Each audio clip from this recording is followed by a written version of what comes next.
I hope the sound system works.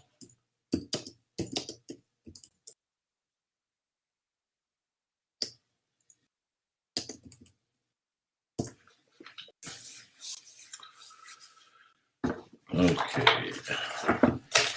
Okay, I'm gathering my documents. Here we go. Hello. So today I'm teaching from home because I have another workspace today. What does that mean?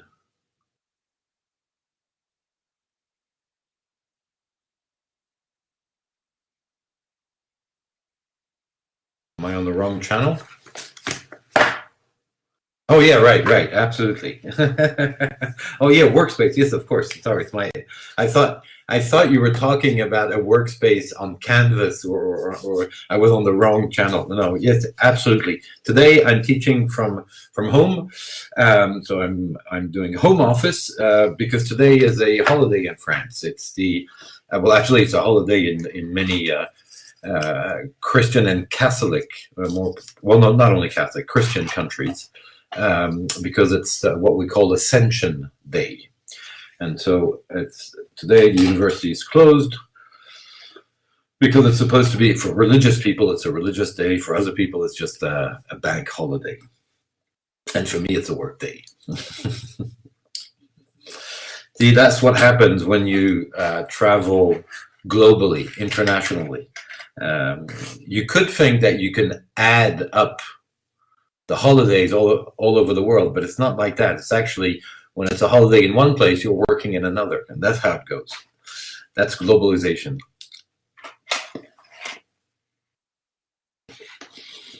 Okay, having said this, and by the way, I'm spending the whole day in Vietnam because this morning I was in Saigon, in Ho Chi Minh City, with the CFVG. So you see, it's a full Vietnamese day from Paris, which is not exactly the same. All right, so where were we? I'm just going to pick up the last part here before we look at ethics and then move on to compliance. We have to finish on one last part that is an important part in understanding the regulatory framework, because it's it is actually the part about the institutional players in terms of policymaker, or sometimes we also call them norm designers. Is that correct? Oh, perfect. I fell on the good slide, on the correct slide. Yeah, so what we have to look into today, we have to look at, we have to end the first part on regulation, what I call the regulatory framework. And that means we have to look at where do the norms come from, who makes the norms. And I'd like to take a few minutes also to explain and show what is happening at the international level, because it's both a complex and sometimes not very clear situation at the international level. And at the same time, it is also a fundamental level in terms of norm design, not necessarily creating formal rules, but the content of rules. So what I call norm design. It is also fundamental because in a global world, in a globalized world, we know that the impact of anything that will be international can be quite strong. Okay, and by the way, although we'll look at the institutions after, but I don't know if you've seen that, but a report drafted by experts regarding the World Health Organization. Okay, the World Health Organization the WHO, the WHO, as we call it sometimes, was criticized for not being efficient enough during the outbreak of the pandemic, at least at the start. And one of the reasons why it wasn't efficient can be linked to, you could say, political aspects. Although I think we should not think that that is the only explanation, and that's because that's a simple and easy explanation. I'm sure you're familiar with the fact that the chairman of the WHO, who is an Ethiopian doctor, was elected basically with the support of China. And so a lot of people were saying, at the start of the crisis, the WHO did not react much because it did not want to push and to bother too much China.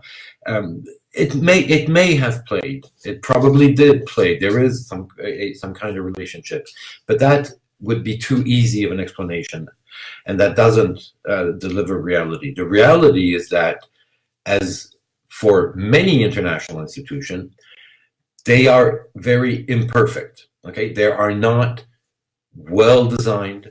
They are not necessarily in a capacity to address the challenges that our world is confronted with today. And that is true in health, but it's true for trade, it's true in taxation, it's true for the e-world, the e-economy that is rising and taking over quite a lot.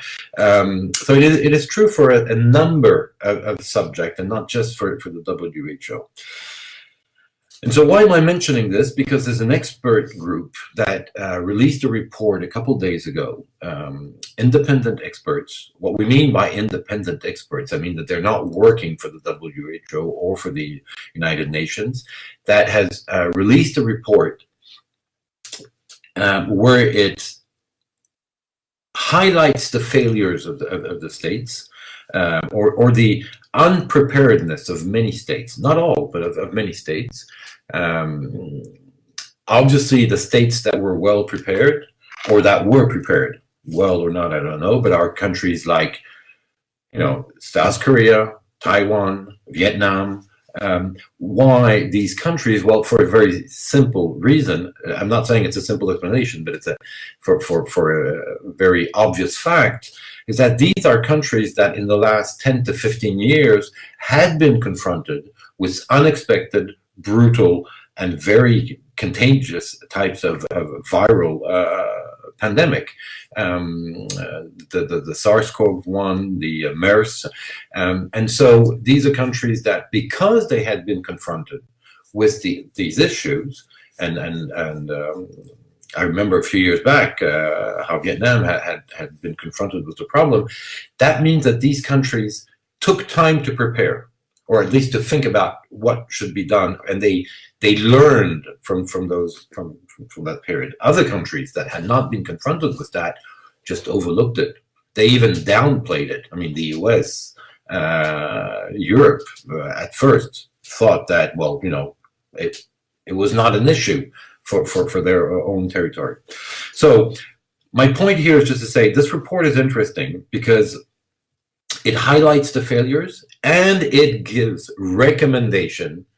It lays down a map, a roadmap of what should be done to avoid a replication of the coronavirus, the COVID-19 situation.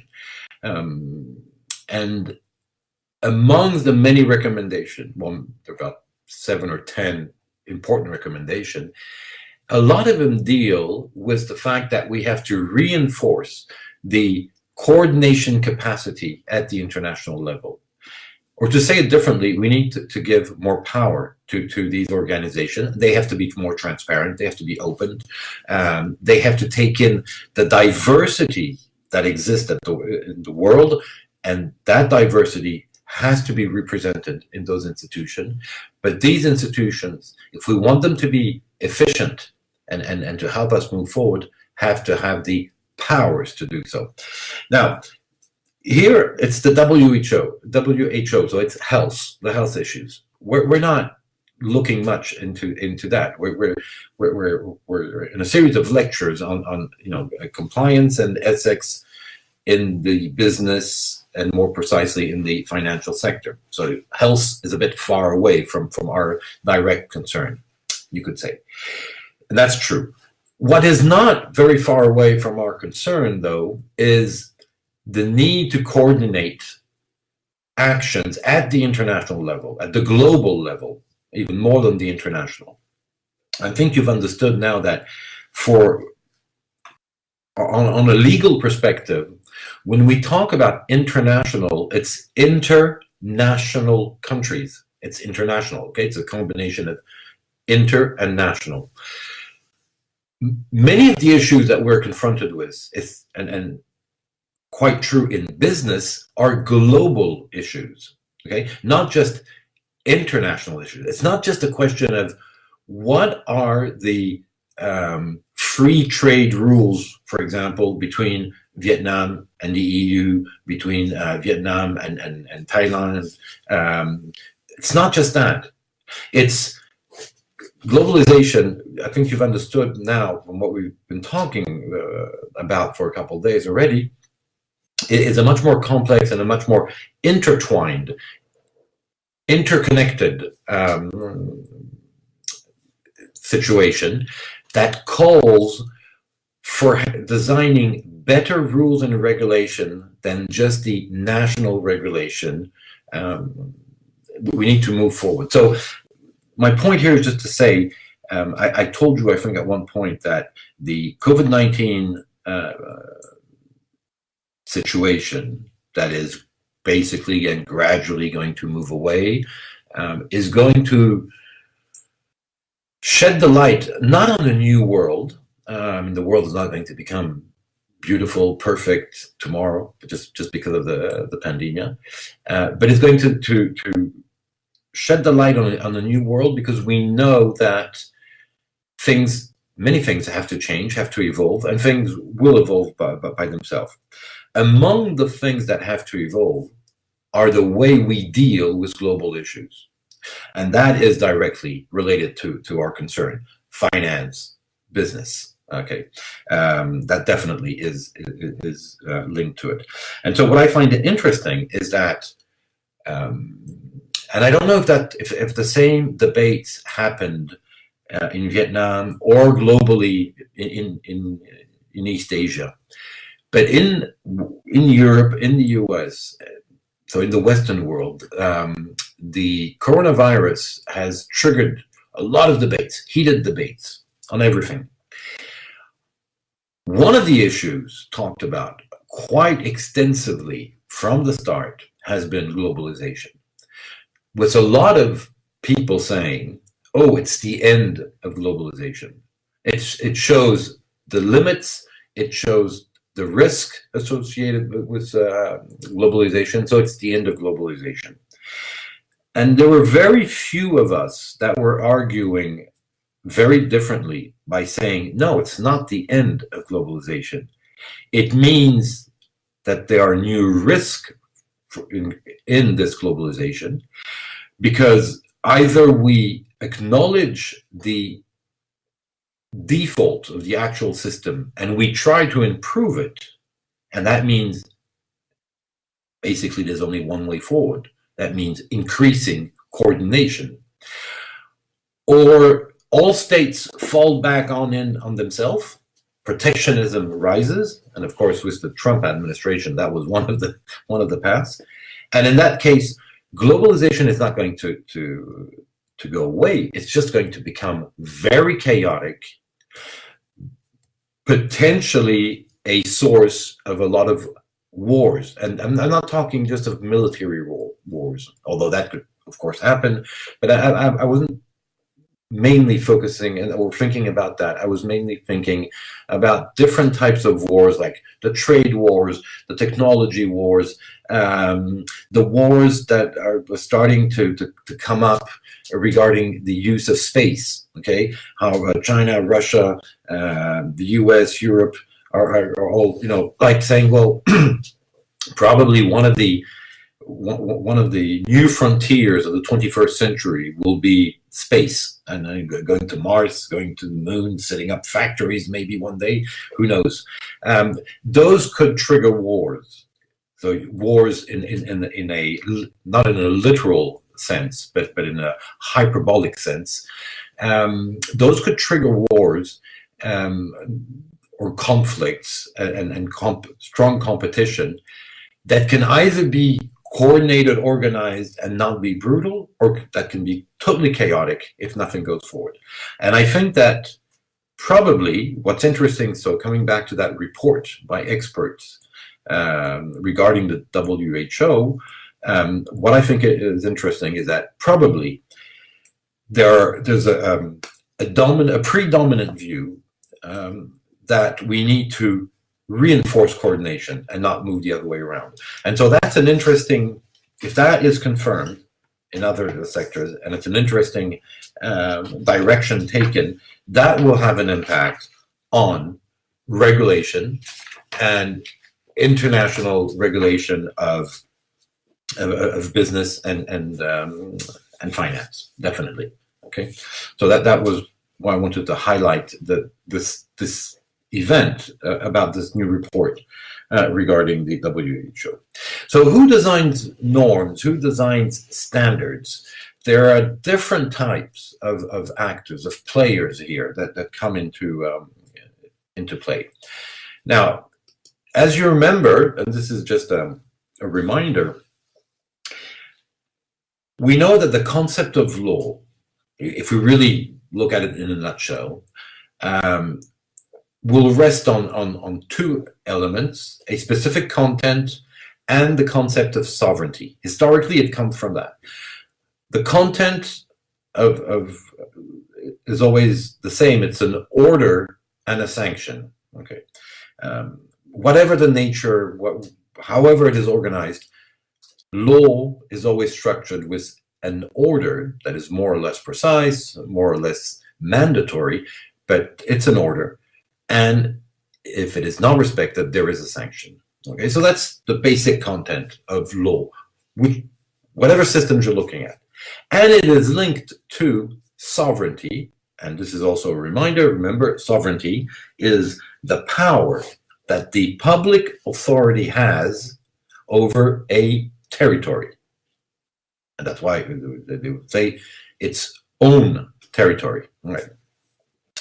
Now, during the 1990s, obviously, because of this very strong increase in globalization, the movement of trade, okay, the flow of money, the flow of goods, and the flows of people with either voluntary immigration or not, and just the flow of people in terms of education, in terms of business, had increased. And since the USSR had disappeared, we moved out of the Cold War period where you had two different blocks that were trying to neutralize each other.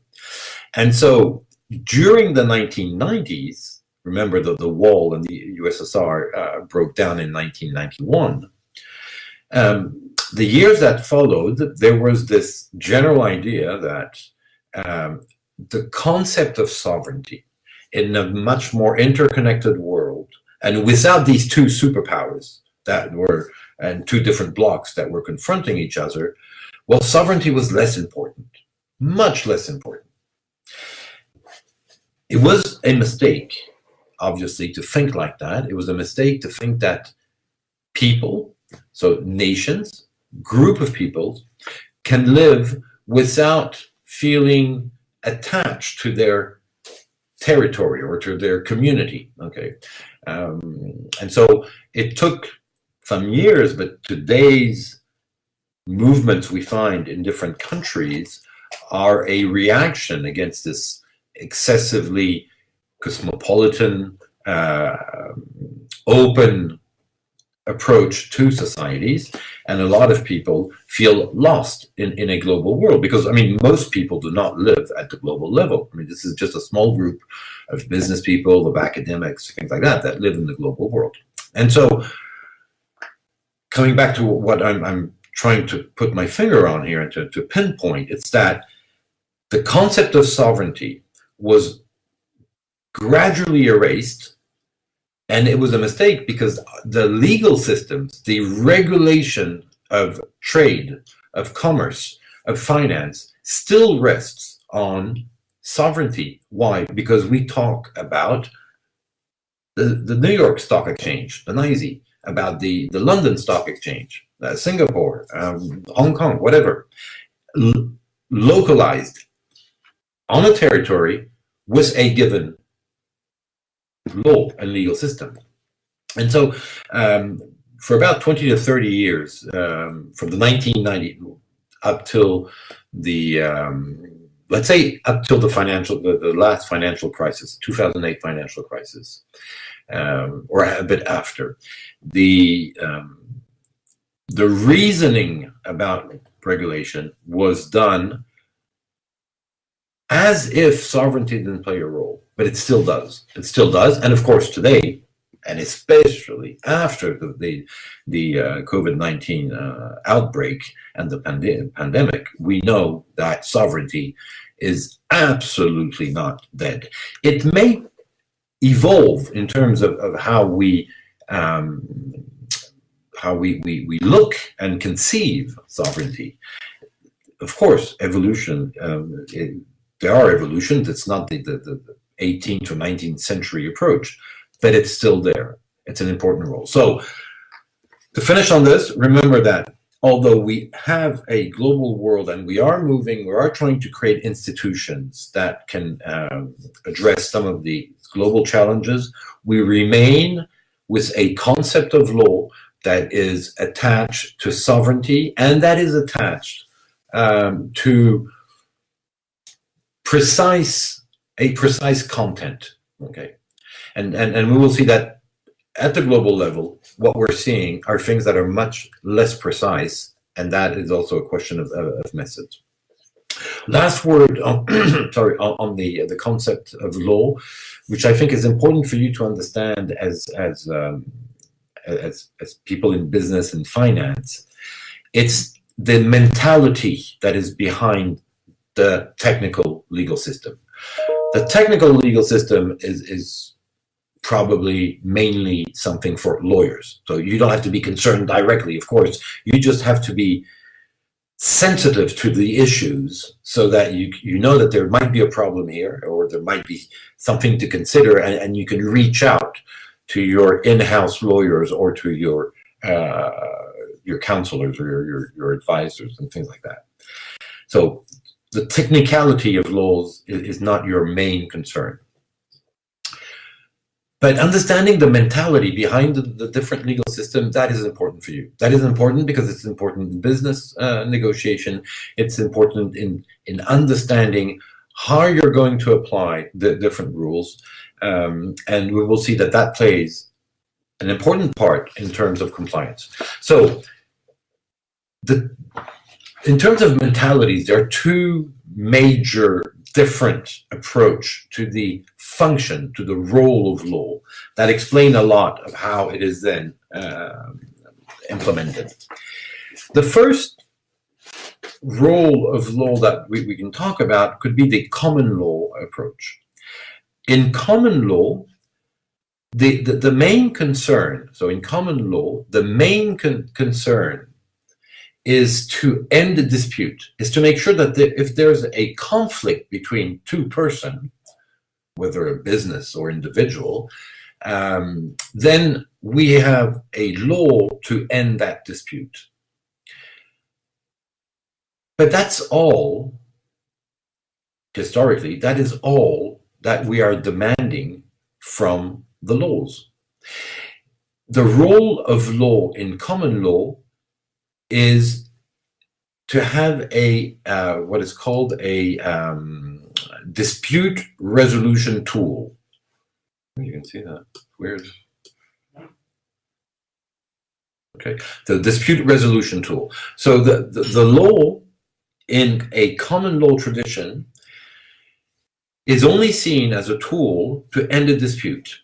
What is the consequence of that? The consequence of that, important consequence, is that if there are no disputes, if nobody goes to see a judge with a conflict, then in common law, you don't see why you should have a rule, because that means that there is no need for a rule. There is no need for a law, because it means people are, even if they do have conflicts, they are finding ways and they are using ways to solve these conflicts that do not require for law to step in. And so the approach in common law is often said to be more of a bottom-up approach and a much more pragmatic one, and an approach that doesn't ask for that many laws and that many rules, because you don't need rules for everything. You just need rules when there's a conflict. It also explains why it is the judge that plays an important part in creating the norm, because it is only when the conflict comes to the judge that we know that we need to come up with a law. So that's a mentality, and that's a mentality that still exists and explains why an American, an Englishman, will not react in the same way regarding contracts, regarding conflicts. Okay?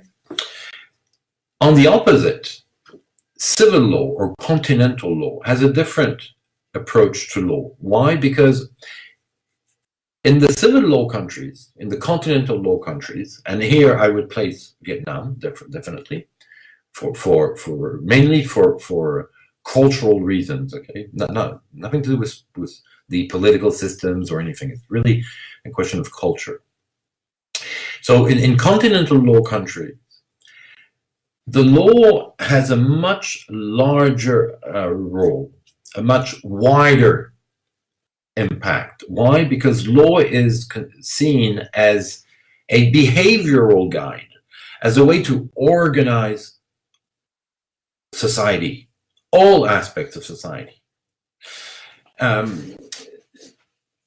The way, for example, in France, just after the revolution, we adopted our civil codes and our different laws. There was a very important objective at that time that the founders, the revolution, the fathers of the French Revolution talked a lot about. And it was that we should have laws that any citizen can know and understand. We need, and that's why we adopted the system of having codes and codified laws, because one of the idea was that if law is supposed to be the behavioral guide in society, then it means that any citizen, if he can read, should be able to look at the law and understand what are the rules.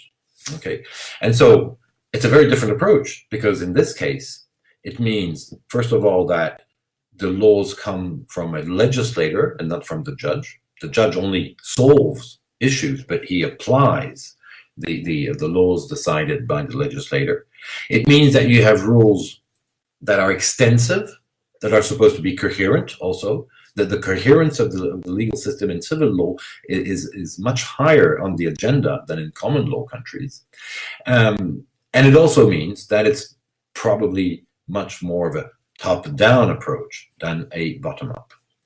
Now, why do I insist on this? I insist on this because if you understand that, it helps you understand the behavior, the different behavior and the different thinking that an American businessman or an Australian businessman will have in front of a Japanese, a Vietnamese, or a French. And I'm just talking about the legal aspect.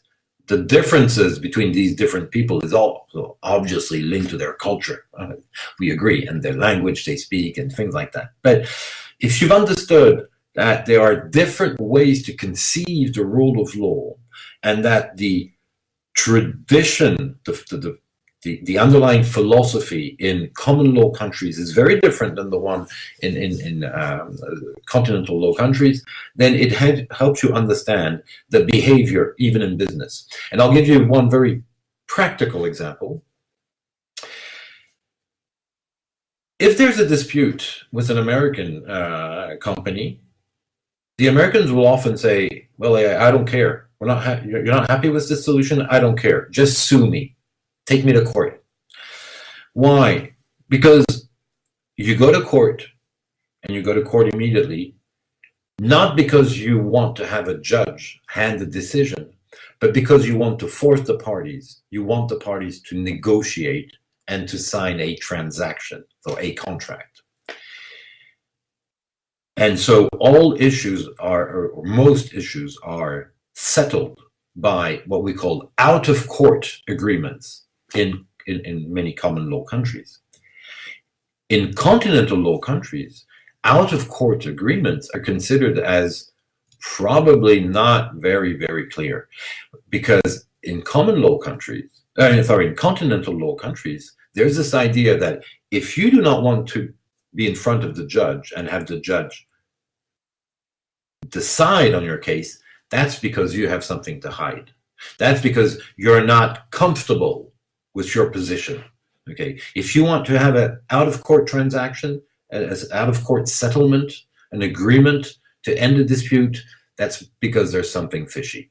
And so it is quite rare, traditionally, that business people coming from continental law countries will immediately think about ending a dispute by a transaction, about finding ways to avoid going in front of a judge. And from the talks I've had with Vietnamese colleagues and with Vietnamese business people, it seems to me that Vietnam is in that kind of a configuration, which would probably mean that if you're dealing with I don't know, with a French person or an Italian or German, you probably will not have any misunderstanding, because in that regard, you might have on other points, but on the intuition about what law is there for, you probably share the same approach, which you would with Japan and all that. Then there are differences, of course, in how you do things. But that's why it's important to understand this, because the role of law, the historical underlying philosophy about the role of law explains a lot of the way you deal with business conflicts today, even with people that are not lawyers. Okay. So having said this, let's move on a bit on trying to explain who actually designed norms. Who designed norms? We have a set of sources of laws, rules. We have the national system, of course, we've talked about already, so I'm not going back on that. And within a national system, you have the legislator. Now, the legislator, as you know, will be either the parliaments in continental law countries, but it could be the judge if you're looking at a common law country. And then I've talked, I think it was yesterday, quite extensively about the agencies. And once again, these agencies in today's world play a fundamental role, which wasn't the case 30 years ago. 30, 40 years ago, it was absolutely not the case, but today it is. So you have national system. And remember what we've said, this is the major source of laws. Then you have soft law. Okay, because within the national system, you mainly will have formal law or hard law. Then we have soft law. Now, soft law can be and is initially international, but can sometimes be national. Okay, corporate governance codes, for example, will tend to be national soft law. because corporate governance codes or codes of ethic or business conduct codes are general principle that you would find. I mean, you'll find them in Vietnam, you find them in most, if not all, jurisdiction. And it is soft law because it is not the law regulating business. Okay, these are business codes, codes of ethics, best practices that are given that will help to assess the responsibility of a business, but that you cannot say is mandatory for that business. At the international level, we've already said that the reason why there was a lot of soft law is because of sovereignty. Because since each state is a sovereign state, the consequence in the relationship between states at the international level is that no state can legally impose a solution on another state. If there's a dispute between two states, and you can't go just to a national court, because imagine there's a dispute between I don't know, Vietnam and Thailand on an issue. They decide to go in front of a judge to solve that dispute. Which judge are they going to go and see? I mean, if the Vietnamese authorities say, well, it's a Vietnamese judge, the Thai the Thai administration is going to say, well, no, there's no reason, and we're not going to recognize that decision. And if the Thai authority says, well, obviously it has to be the Thai, it has to be the judge in Thailand that solves the dispute, well, of course, obviously, the Vietnamese authority are going to say, no, we're not happy with this. And nothing will happen because these are two sovereign countries. You can't force anything upon them. The only possibility was that would be for there to be an international court. And that international court, acknowledged by the states, would have power to decide on a case. And if not to force states, at least to hand a decision that is mandatory for states. Now there is such a court, but it's not a general court. I mean, the International Court of Justice in Den Haag, The Hague, in the Netherlands, was initially set up as an instrument to promote peace among nations. It deals a lot at the start, it dealt a lot with problems of territory, of borders between territories, those kind of conflict.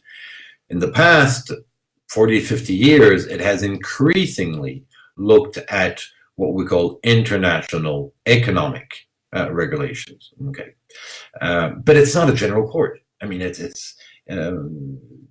doesn't function like the judicial system in Vietnam, or that I know in France or in Europe. And anyways, the decision given by that international court cannot be forced upon a state. Of course, he tends to follow that decision because it's important for him to show that he is a member of the international community. So since he accepted the jurisdiction of the International Court of Justice, then he has to more or less follow. But if you, as a business, get a court decision, an order given by a judge for the other party that you're linked to by contract, to force the other party to pay damages or to perform the contract. If he doesn't, you have leverage. You can go see the authority and say, wait, look, there's my decision given by a judge, and the other person, there's an order here, and the other person is not doing anything, and the authorities can force the performance of the court decision. That is impossible. That is impossible against the state. And so the decision of the International Court of Justice are not enforceable decisions on the state. They are decisions, but it's only if the state voluntarily implements it that it has power. So coming back to the different norm designer, we have soft law at the international level that is produced by a lot of the international actors, and we'll see that there's a host of them.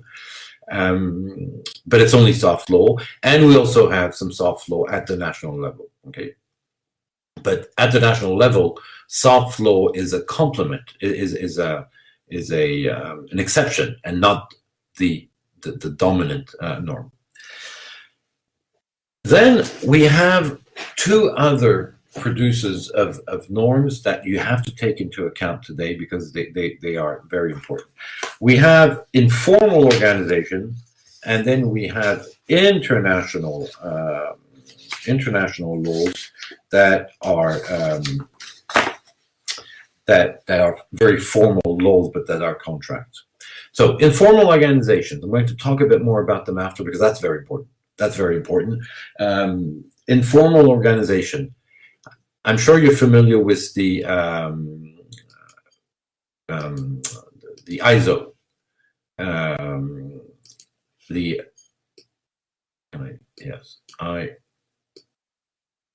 which is a standardization organization, international standardization organization.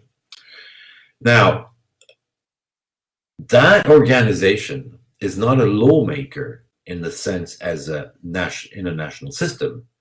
It is not elected. It doesn't hold public authority. It creates standards with the people that are concerned by those standards. So usually with the industries, okay. But it creates a standard, and that standard plays a role in coordinating or harmonizing the rules across the world, except it's a private actor. ISO is a private actor. And so that's why we talk about informal organizations. In today's world, informal organizations produce a lot of standards. Sometimes just recommendations, just guidelines, sometimes more than that. An ISO standard is more than just a recommendation, because if you adopt that standard, then it means that you have to follow the content of that standard. You can't just cherry pick, saying, I'm going to take this part and not the rest. And in some cases, your national system might give a role to ISO standards, okay? Because your national system might say, well, you need to adopt that ISO standard. And we will see how in compliance that functions. Okay, that plays a role. And it's not simplifying things, but it plays a role more and more. Okay. I'm anticipating, but just to make it clear at this point, under French financial regulations, and actually, no, it's not even financial regulations. Under French company law, under French company law, there's a rule that says if you are a listed company, so if you have shares on the market, if you are a listed company,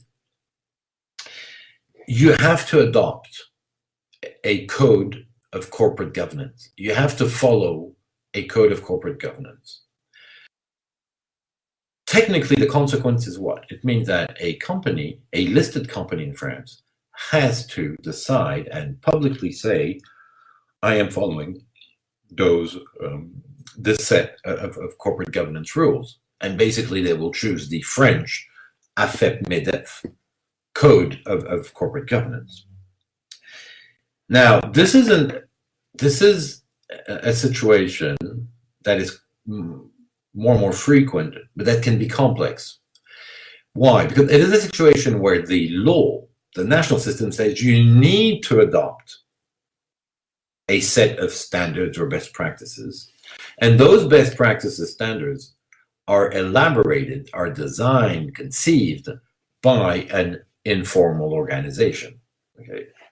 And so for the business community, it's sometimes difficult to know exactly what rules are applying to me and to what extent are these rules limiting my capacity to do things, or at least having strong constraints on my organization? Okay, so informal organization, they play an increasingly important role in the national systems and at the international systems also. And finally, the international norms are the truly international norms are the one that are elaborated through international treaties. Okay, there's a treaty that is signed between states, and so this creates a norm in the same way that a contract that you sign with somebody else creates a norm between you two. The main difference, of course, is the content, but the main technical difference is that if you sign a contract with me, then that contract creates a rule between you and me. And I have to respect it, you have to respect it. You or I can enforce it if the other party is not following that contractual rule. But the rule we've put in our contract, I cannot use it against somebody else, because if he hasn't signed the contract, he is not bound by that rule. That's the main difference with international contracts between states, so what we call treaties. It's because it's the state at the state level who decides of a treaty, and so then the content of the treaty will apply to all the signing parties, and the signing parties are the states. Okay, so the international treaty is a contract signed among states, but it has the scope of a national rule. Okay, although there are differences in different countries depending on their constitutional system, but I'm not going into any detail at this point. What you have to understand is this complexity here. This is why I've put it in a circle, because it's, it goes around. We have a saying which would be a bit exaggerated if I would apply it per se in this case, but we have a saying in France that you cannot distinguish the original point of a hen and an egg. What came first, the egg or the hen? Okay. In today's world, in today's globalized world, it is very complex to see how all these different elements in terms of source, they are embedded, they react upon each other, and they participate in creating the regulatory framework in which you as a business have to evolve. Okay, so that's an important thing to understand. Now, I'll be very quick on the following slides because we've already talked about this. We've already seen it, but like this, you have slides that summarize this very well. This is a slide that summarizes the difference, the technical differences between the civil law approach and the common law approach. And here you have this point that I talked about today, a few minutes ago, what we call accessibility of laws. Very strong in civil law, and usually not too costly. Okay, accessibility is not an important issue in common law. Hence, the cost of legal services in London, for example, because you need lawyers to understand a rule. Normally, you don't systematically need a lawyer in a civil law country, and you're going to look at the rules, the laws, and you're going to try to understand them. Now, of course, it's often technically better, but the consequence, which is interesting, the economical consequence is that the legal services market in continental law countries is much, much less expensive than in common law countries. I've written here historical theory. Why? Because that is true. These differences are true historically. Are they not true today? They still are, but they've lost their impact, their importance. Of course, the systems still imply, and I talked about it a few minutes ago, for example, different mentalities, because the role is not the same. And so that has consequences, of course. But what you have to understand is that in today's world, the contemporary world, we see a movement. We've seen a constant movement or shift in practices, in flow of information that is reducing, that is limiting that difference between civil law and between continental law and common law. Why? Because in today's world, there are lots of convergence, and we've been talking about it. And again, I opened today's class by talking about that, about reinforced coordination at the international level. So there's been convergence and reciprocal influences across time and over the past century, meaning that none of these systems, continental law on the one side, common law on the other side, exist in its pure traditional form. They're totally embedded, and so there's this convergent and reciprocal influence that has, I would say, watered down the differences. So you have to be aware of that.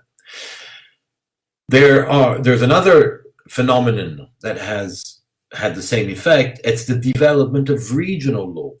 So obviously, I'm a French professor. I'll talk about the EU because I live within the EU. But would I be in Vietnam, I would talk extensively about the ASEAN. The ASEAN is a regional organization that sets standards, that sets rules, and that creates common rules.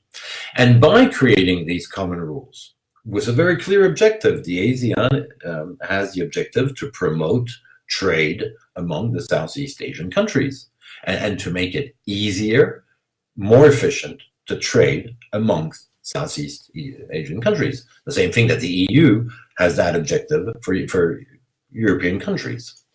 And so the consequence is obvious, is that because of ASEAN regulation or because of EU regulation, then the Vietnamese laws, for example, are less different, or at least they're not incompatible, or they're much better coordinated with some of the laws, the other laws of those other countries within the ASEAN.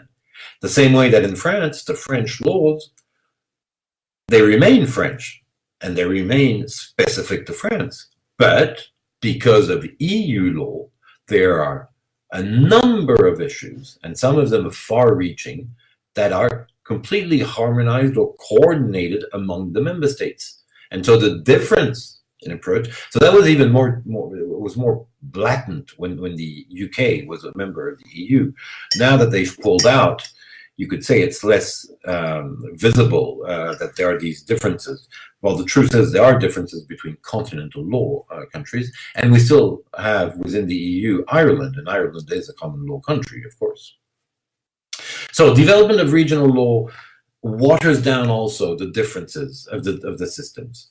And finally, what has also really pushed in a new direction, where the opposition of the technical differences was not evacuated.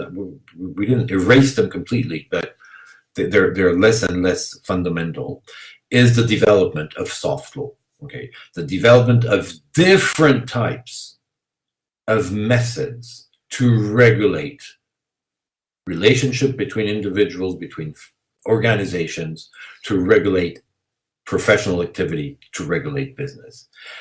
And in the development of soft law, we find, although it makes a link between both, we find compliance.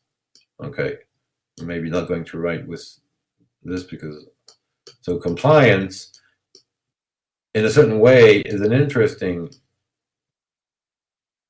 it's difficult to write with the mouse. Up there.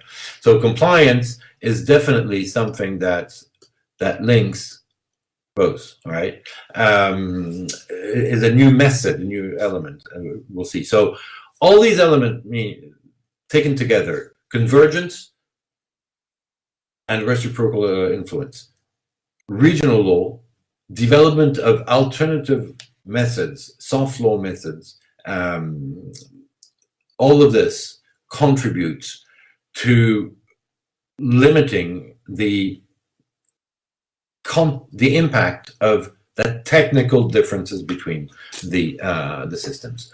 What does remain is what I talked about just before, the mentalities. The mentalities are not and have not been harmonized, although here again, the fact that you travel, the fact that you study abroad, the fact that you have all these movements of people, you have mixed marriage, and so that means you have people. It's more common today, or more frequent, to have people that are brought up on two different cultures. Okay, and so they have an openness and a capacity to understand different point of views, and we will see that in ethics. That's a very important aspect. So that you have to keep in mind is that those differences remain. Okay, but the technical differences are the change of scope and of nature of those technical differences. The following slide I'm not going to talk about, but you can look at it, and if you want to ask questions, it shows on each of the different qualification of a legal system, what's the difference between common law and continental law. Okay, for example, the legal reasoning is inductive in common law, it's deductive in continental law. Okay, so if you look at that, and if you have questions, do not hesitate. The difference between inductive and deductive is very simple. I told you, common law has a bottom-up approach, continental law has a top-down approach. So in continental law, when you think about a given situation and you come up and say, oh, how do I deal with this contract? How do I organize this contract? How do I organize such and such situation? You look at the laws, and from the laws, you look at your case, you deduct. You have a deductive approach intellectually. You start from the rules and you see to what extent they apply to your situation. In common law, it's exactly the opposite, because you start from the reality, from the fact, and you induct from that, inductively from that, you try to find the norm that will apply. So those are the kind of differences. So I'm not saying anything more about this, but you have like this a list of those differences in system. Just a few words here, very rapid. This is a map that I find both interesting and potentially confusing. Interesting because it shows, by using a color code, it shows the areas that are governed by more similar types of systems than others. So it shows the countries that have a common law system, okay, and the countries that have a civil law or continental law system in blue. And so you see that there are more blue countries than there are red countries. But this is confusing because it could let you believe or lead you to believe that all the countries that are in blue here and here and here, they have the same legal system. That's not true. Of course not. Of course it's not true. What is true though, and that's not nothing. I mean, it has significance, but the only thing that is true is that all these countries have the same framework, the same intellectual framework regarding their legal system, but not the same. And then added to this, and this is why I wanted to comment this map, this world map a bit, you have what we call the bijuridical system or mixed system, and you have the Sharia law. The Sharia law countries, or fiqh, the word fiqh, the fiqh actually in Arabic, the fiqh is about case law, about decisions that are made using the books. Now, when we talk about Sharia law what do we mean exactly? You have to understand Sharia law is a religious law, well, is linked to the religion, to the Quran. Actually, if I take here, for example, Saudi Arabia and here Egypt, the law that will apply in those countries is here Egyptian law and here Saudi Arabian law. It's just that the content of these rules make room for Sharia law. Okay, but Sharia law doesn't exist in itself. It's a purely intellectual concept, because the only laws that will really apply are the national laws. Okay, so here it shows that there are a set of countries that have, or that recognize the influence of the Sharia on the design of their norms, and then you have what I call the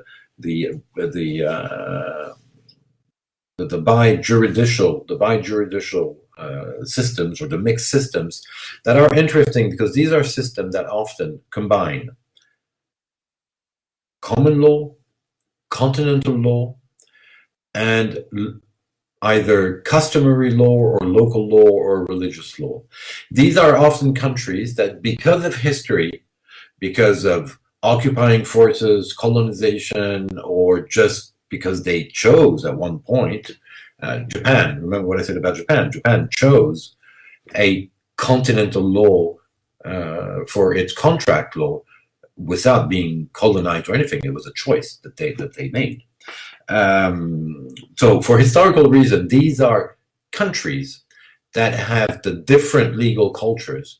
And so they have a system that's very interesting because it's a mixed system. They combine the different approaches.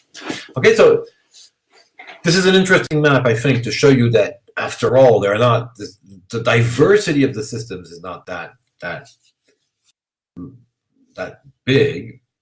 And at the same time, do not be confused by this map. This map does not mean that the same color code countries have exactly the same laws. I mean, they're definitely, if you look, for example, at the laws regarding data protection, okay, you look at the data protection laws, which play a very important, have an important impact in business, in finance, in every type of business.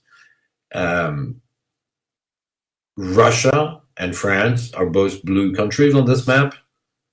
We do not have the same data protection laws. To say it a bit differently, you don't really protect data, for privacy of data in Russia, although there are small rules that are coming to be adopted, but basically you don't protect data, personal data and privacy in Russia.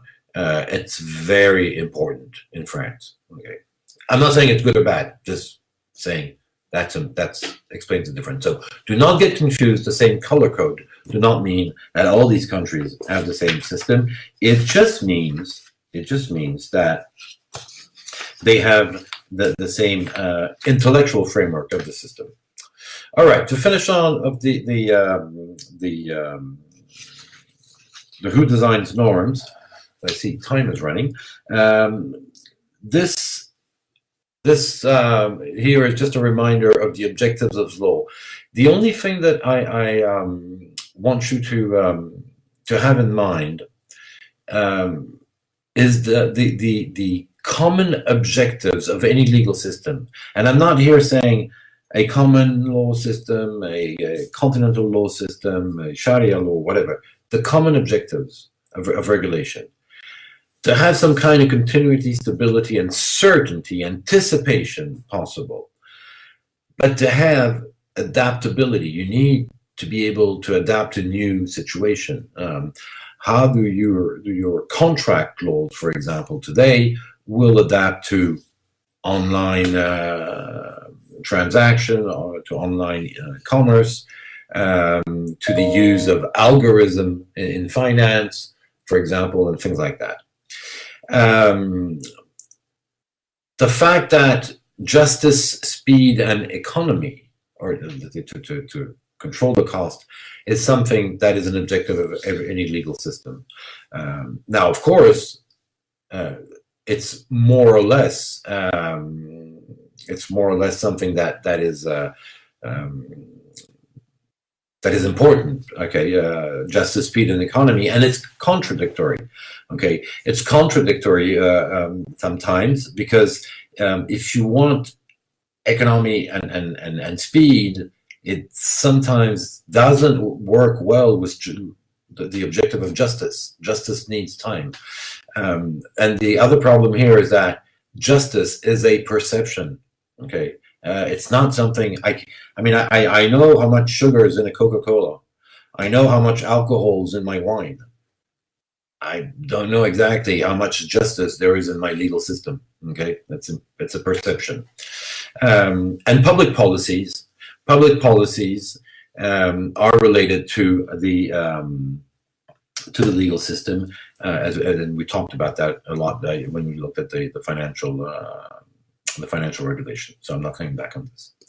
All right. Branches of law, we skipped that. It's just an example, and it brings us to the sources of law. I'll be very quick on the following slides because I've talked a lot about the content already. What you have to understand is that when we talk about the source of law, we're talking about what is the instrument that makes a law law. So that makes it a mandatory order that you have to respect. The origin of a norm, so the source, is important to identify because it has at least three elements that are directly correlated to that. The enforceability. Where and how can I enforce a law? It depends of the source. If we're talking about a Vietnamese law, it's not the French law. But even if I'm just in Vietnam, if I'm talking about a law or a decree, the enforceability is not the same because that rule is not at the same level. The strengths, okay, so the contestability, the ease with which I can challenge a norm is also. It also depends on the source of that norm. I mean, it's difficult to challenge the Constitution. It's very much easier to challenge executive orders and decrees. Okay, and finally, how do you conceive the elaboration? How do you put together, and who decides is also linked to the source of a rule. You've understood today that we have these different levels: the national level, the intergovernmental level, the multilateral intergovernmental level, the multilateral non-governmental institution. IOs are what we call international organizations. Beware, IOs are things like the United Nations, the WHO, the WTO, World Trade Organization. Those are international organizations. There are a lot of NGOs that can have an impact. They are not considered as international organizations. They're private entities at the international level. And so they can also play a role. We talked about the Basel Committee. We've talked about different private sector organization. I don't know if you're familiar, for example, with something like, well, some of you will be, ISDA, ISDA. ISDA is the International Swaps and Derivative Association. They standardize the swap contract. It's a private entity. It's an association of traders, financial traders that engage into futures and derivatives. Okay, but the ISDA has become the world standard in terms of futures and any instrument on that is a derivative. Okay, so those are the kind of things you find in private entities, and then you have bilateral agreements, and then you have the regional ones. We've talked about this. All right, the slides after are just going into details. This is in the national context, and usually the power, the strength is in that direction. Here is the strongest, and here is the less strong in terms of people that are concerned. Constitution, treaties, that concerns the whole of your legal system. But as you come down, a contract only concerns the signing parties and not the others. Okay? Oh, sorry. Oh, I'd forgotten that.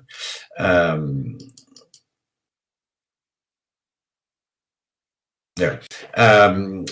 So, not saying anything more about this, and that's the same thing, but at the international level, the different types of source we have at the international level. So the treaties, which is a contract between states, customary law, difficult because you need to have a habit at the international level, general principle of laws, okay, which will be decided and understood by case law, okay. The scholars' writing play a greater role in the international arena because it's a much more open one. And finally, soft law, okay. So, but I'm not going into any more details, and it's bringing me to what is fundamental and important. Oh, sorry, no, I forgot this. Yeah, you've understood, but I've talked about this already. In an era of globalization, in a globalized world, the situation regarding norms, regarding rules, is complex. It's an issue of complexity because we have all these different levels that intertwine. Okay, but and I'm not trying to frighten you, because I'm going to show you how there are things that we can actually easily navigate in all this if we're a bit open-minded, we understand the issues, and we know some of the specificities. But it's true that it is one of complexity. You remember I started off by saying that one of the problems that we have in today's world, we have national regulatory system that have to deal with global exchange, global legal situations. And so it's clear that we are not using the most adequate tools. Okay, it's like, I mean, if you want to, there is a saying in French. I don't know if you have the same saying in Vietnam. Sorry, in Vietnamese, or in the Vietnamese culture. We have a saying in France: when you do not have the correct tool, it's often saying that you're using a hammer to kill a fly. Okay, so you're using an inadequate tool for a task. It's one of the problems in today's world, but we've talked about this quite a lot. So one of the objective of creating an international organization has precisely been that, to try to reduce, to limit, to mitigate, to push away the complexity of regulating international situation with national systems. And the system that we live in today, and that is going to be challenged again because of the last world crisis, which is not the financial one, but the coronavirus one, is the institution, the framework that was set up in 1944 at Bretton Woods. Bretton Woods is in New Hampshire, in the U.S. Sorry, I'm looking for the word, in the U.S. And Bretton Woods is a huge conference, and I mean huge, because try arguing and debating with 5, 6, or 20 even friends, you see how difficult it is. At Bretton Woods, there were more than 700 delegates, and they came from 44 different allied nations. Okay, but their objective was to set up a system of rules, institution, and procedure to regulate internationalization, and more specifically, the international monetary system. Why? Because it was considered at that time, and probably quite rightfully, it was considered that one of the explanations, one of the reasons why we had in a very short span of time two world wars, two terrible world wars, was because of the global imbalances. At that time, we would not have used the word global. We would have talked the international imbalances, but it's about the global imbalances. And so many, at least people in authority, were or became convinced that we needed to regulate that because it is not the only, but it is one of the important measures that we can take to limit the risk of having world conflicts or at least and even regional and important conflicts. That's why it's important to understand this. And what happened was that, well, the Bretton Woods did reach an agreement. The Bretton Woods Conference did reach an agreement. And it is the first example of a fully negotiated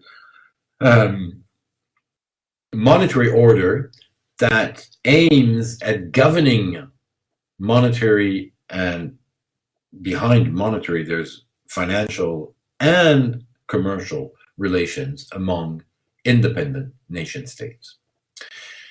What came out of the Bretton Woods that might be relevant for us and for our subject matter? Actually, there are two institutions, but only two that came out of the Bretton Woods in 1944. The IMF is a Bretton Woods institution, and the World Bank is also a Bretton Woods institution. They were set up by Bretton Woods in 1944. The IMF's mission is very clear, and hasn't been that successful, I think, but it's very clear. It has a double mission. It bails out states. It helps states that need funding. And at the same time, it is supposed to monitor the way the global economy is developing and performing, and to, raise the alert if some things are going sideways. It's not always efficient. In 2007, in October 2007, in September, October 2007, the IMF releases its annual survey, annual report, and in that report, it writes that, well, there are some clouds that are accumulating on financial markets, but nothing that we cannot master and control. And that was in September, October 2007. During the summer of 2007, the financial markets, the niche financial markets on subprimes in the US had started falling apart. And by November, December, it just blew up. Okay, so it's not always efficient. But anyways, the IMF has this double function.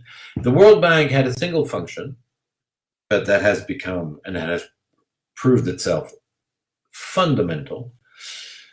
The World Bank has a mission to finance, to loan money for the building up of capacity, for capacity building.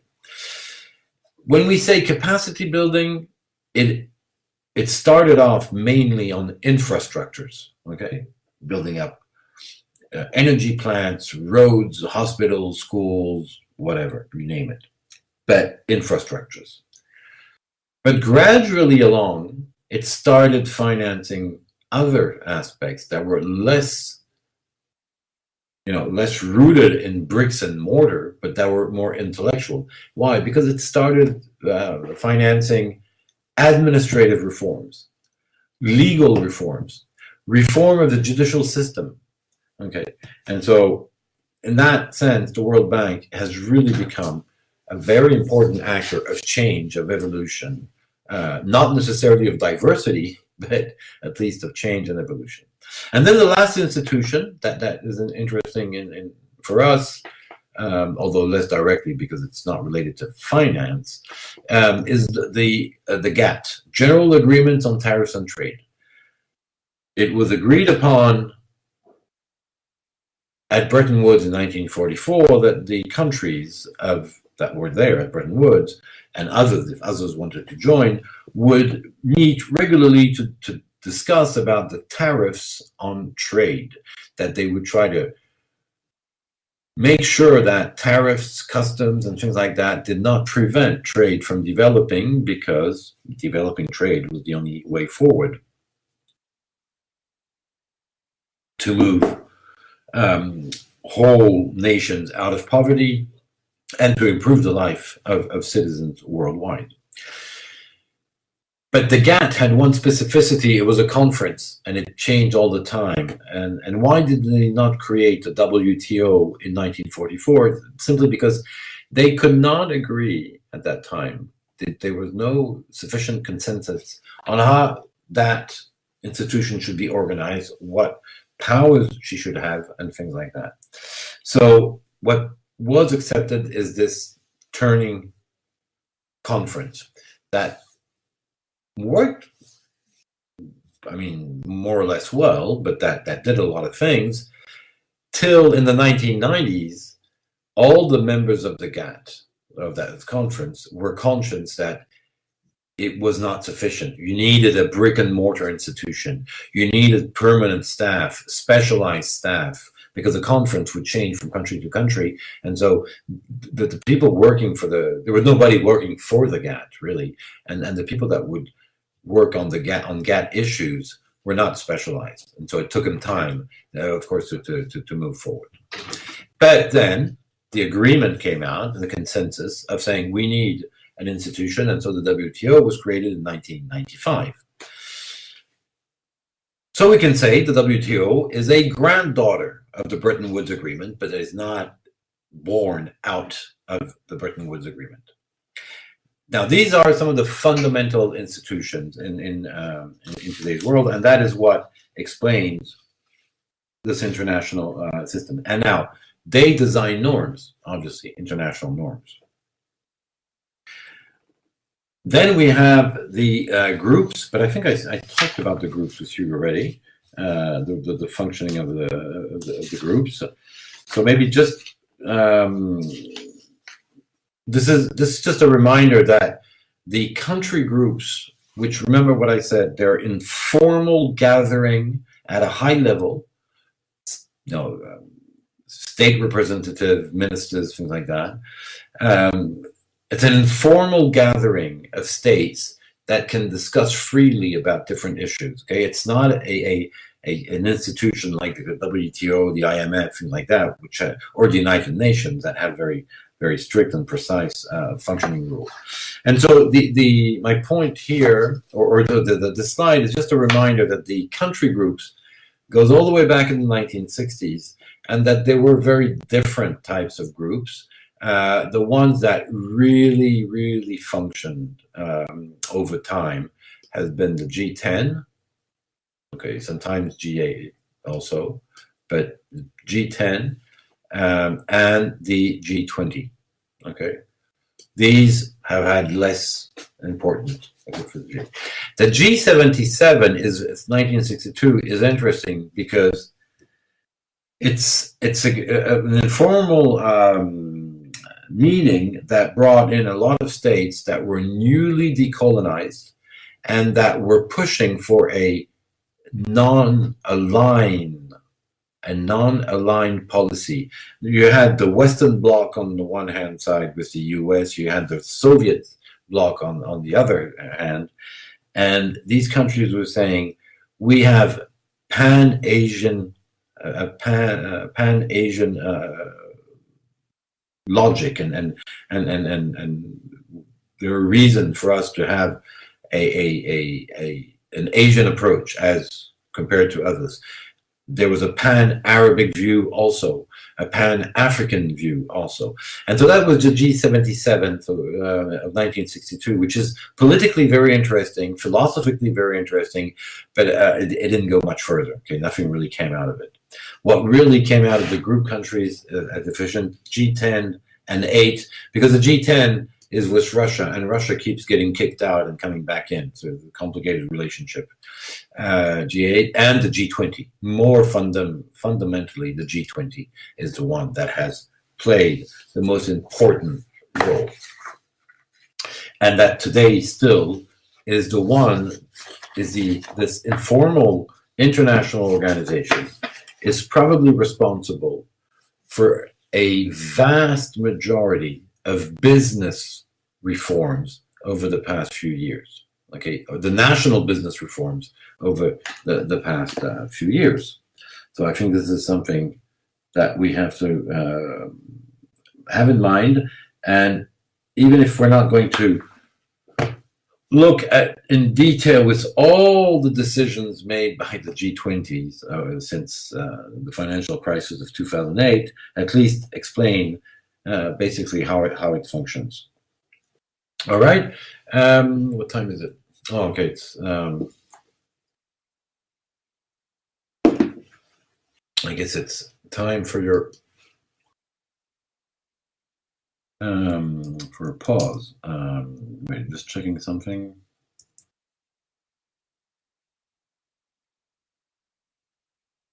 Yeah. Okay. All right. Okay. So it's 8:30 for you. Maybe time for a little rest, a short break, and then we'll take up where we left to move on, and at least to start talking about Essex. But anyways, we have a lot of time to see all the other subjects. So I suggest your 15, 20-minute breaks, right? For you to grab something to for dinner, and then we're back on track.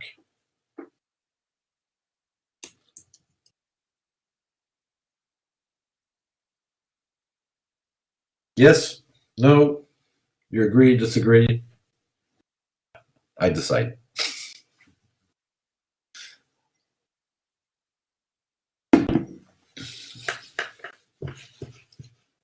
Okay, have a nice quick dinner, and we'll be back. And I'll be back with you.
You are now unmuted.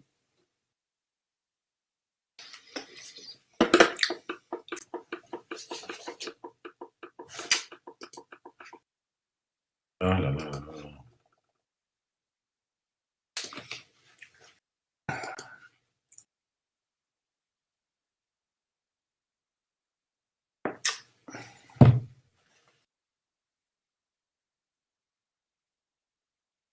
I'm sorry, my connection. Oh no, it's working. Okay. I don't know why it was taking some time to relaunch. Okay. All right. So we were about these different norm designer at the international level. So the G20 that I've already mentioned, but here it sums up the situation. Remember, we said the G20 was created after the 1997 financial crisis because suddenly the G8, G10 states realized that they were missing a group, they were missing an area where they could speak freely among states on very common challenges and issues, and that in the world that we were now living in, there were a lot of new emerging economies that were massive players. And so that's how we got to the creation of the G20. Because what this is, you have to understand, it is just a high-level discussion group of policy issues that are related to the stability, the international financial stability, more precisely. But do not make the mistake here. The G20 addresses a host of issues, from environment to trade policies to tax and fiscal policies to many aspects, and not just and only finance. Except all of these aspects, basically, it breaks down to financial stability, where it has at least an impact on financial stability. It is a high level. Why? Because it brings together heads of states, so presidents, prime ministers, depending on the system, and it is just a discussion group. They have no legislative powers. They have no. They have political weight because these are large economies, but they have no specific mandate. It's not the United Nations. And they do not negotiate treaties. They just issue a joint declaration together. Why is it relevant and important? Well, I think that these figure they sum it up. If you take the 19 countries plus one that make the G20, why do I say 19 countries plus one? It's because at the G20 you have 19 states and the EU, and the EU is not a state. Why is it relevant? It's because those countries that participated in the G20 and that together signed a joint declaration, combined together, they represent over 85% of world GDP, over 80% of world trade, and 2/3 of world population. So practically, if they agree on a direction, on a policy, and if they then act nationally upon those agreed policies, that means that these policies will be effective. And I'll just give you one example. After 2009, we saw the agenda of the G20 for finance, but one element of consensus among the G20 members was the fact that tax haven and the fiscal aspect had to be better coordinated. And Since then, there has been more action taken to reduce tax havens, to eliminate the disrupting effect of tax havens than ever before, just because they decided to go in that direction and they acted upon. Okay, so it's in that sense, that is why the G20 looks a bit like the closest that we have to world governance, and that is why it can bring changes. It can, it doesn't always. Here you see a little cartoon with these characters represent Europe and different parts of the world, and here you have Uncle Sam, and Uncle Sam has a shotgun where all the others are trying to play together in the same concert, the same partition, and the US has a different behavior within the G20. Now, you probably realize that and can easily identify when this cartoon was adopted. It was after the election of Donald Trump, obviously. Things have changed since then. Now, very quickly, just to finish on the G20, the pros, it's the closest we have and we can have of world governance. It's the closest that we can have of an organization that tries to tackle some of these global issues that we're confronted with. The other pro is that it's soft law. Okay, it's a joint declaration and then they act. Why do I put this as a pro? Why is it in favor? Well, because it respects more state sovereignty. In issuing just recommendation, general policy guidelines, it is not forcing states. So it is not trampling on state sovereignty. And so there's a greater political acceptance of those consensus. So I think that's a pro. That's really a pro. The other thing is that, as we said, it's a power group. And it's a power group because of that, okay?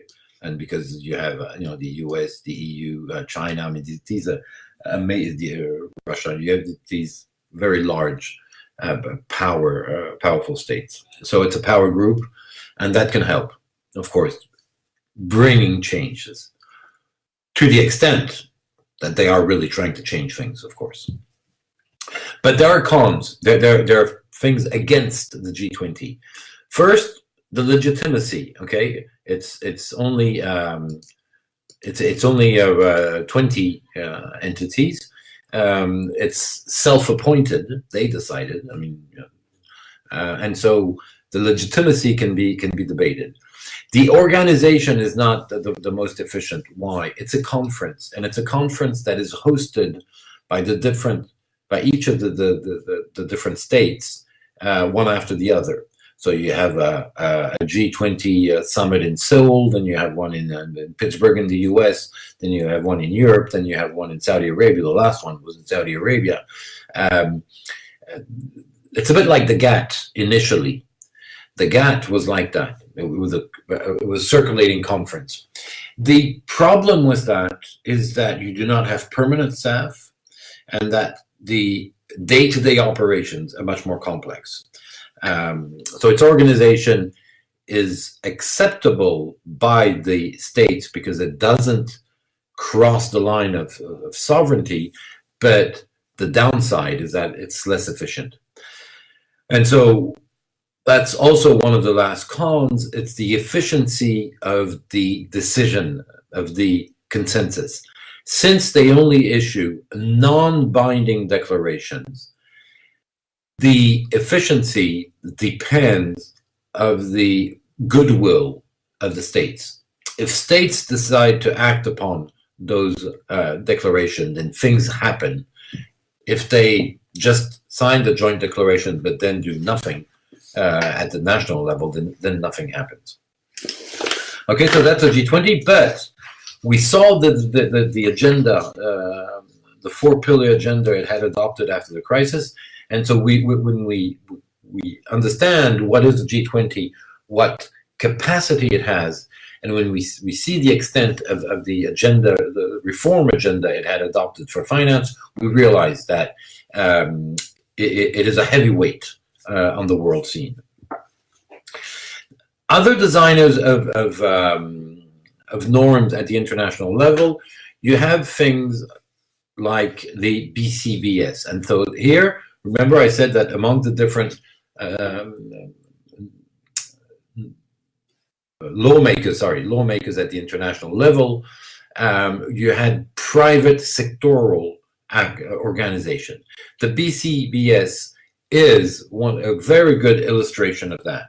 The BCBS is not a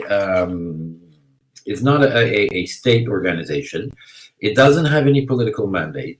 It only brings together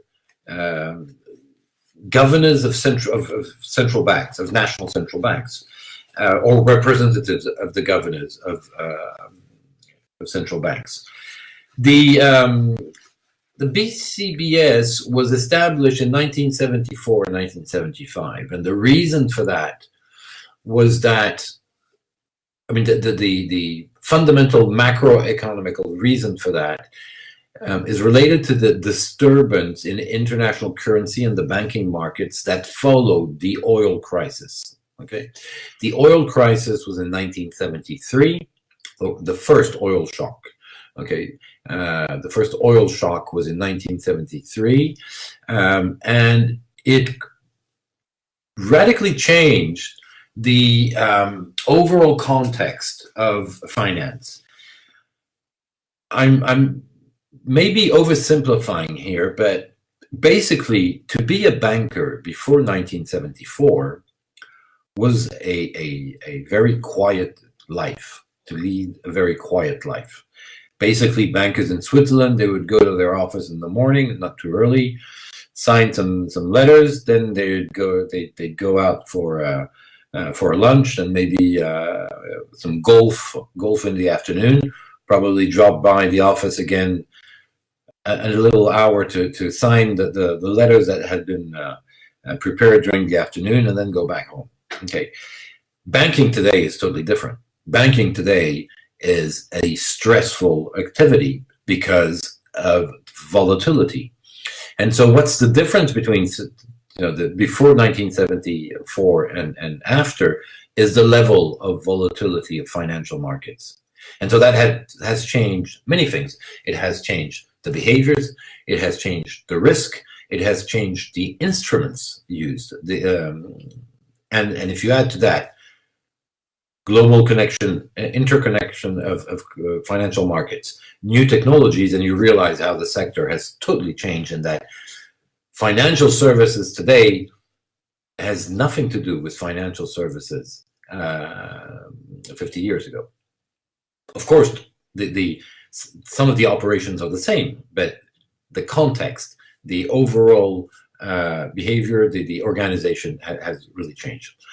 The other thing that helped push forward the BCBS is what is called the Bankhaus-Erstatt failure, or the Herstatt risk, and I'll explain that just after. In terms of members, initially in 1974-75, there were only about 10 governors of central banks.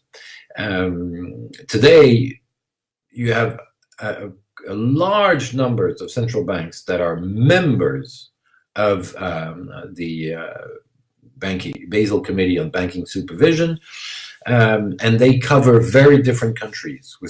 So there's much more diversity. That's also why the BCBS is efficient, is that it is not just one group, one culturally homogeneous group, or homogeneous in terms of state, that decide on things. There are real debates with different views, different visions, and so that diversity is a condition.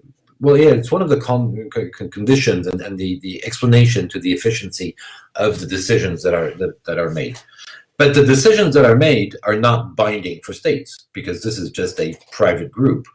Okay, so it's a semi-private group, because it's hard to say that central banks are totally private institutions. We agree they are not, but it is not the state that is represented.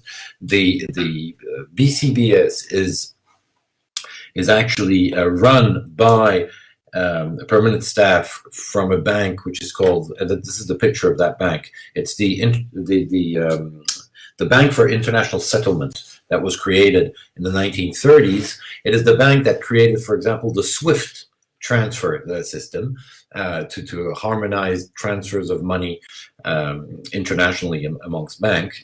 And so the Bank for International Settlement is a private organization, but has always been considered and has always played a role that is of a policymaker, because its main objective is to facilitate international cooperation between banks. Okay, but it is a private organization initially. So that committee. And by the way, why the Basel Committee on Banking Supervision? Basel, because the Bank for International Settlement is in Basel, which is in Switzerland, and one of the reasons is the neutrality of Switzerland, and also the fact that in Switzerland, well, the industries in Switzerland are not that many. Okay, you have chocolate, you have watches, and you have banks. Okay, to say it simply, and so it made sense initially that they would meet in Basel and within the BIS, the Bank for International Settlement, because these were neutral grounds. Okay, so that's it's history that explains why it's there. Okay, the Hurstadt risk, it comes, and I think it's interesting. I'll just take a few minutes here because this will help us understand how the content of compliance is then organized when we reach compliance. The Bankhaus Hurstadt failure that gave rise to what we called in literature the Hurstadt risk is something that normally could not really happen anymore because of the real-time connection between markets, the new technologies that existed. The Bankhaus Hurstadt failure, you have to understand, you have to jump back in time, 1970, well, actually 1974. At that time, cross-continental calls are very difficult. You have telegraph, you have phone calls, but the lines are not that good. You only have a few lines. And so there is no real-time exchange, and you do have a consequence is that the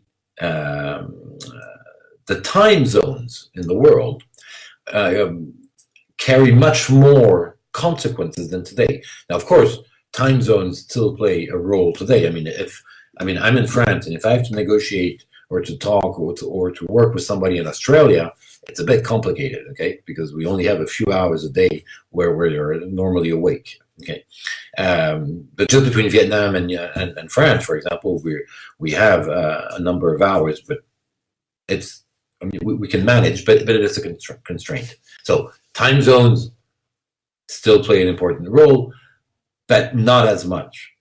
And the risk associated with the different time zone can actually be more or less mitigated or eliminated with what we call RTGS, the real-time gross settlement systems that can function automatically, and so irrespective of time zones.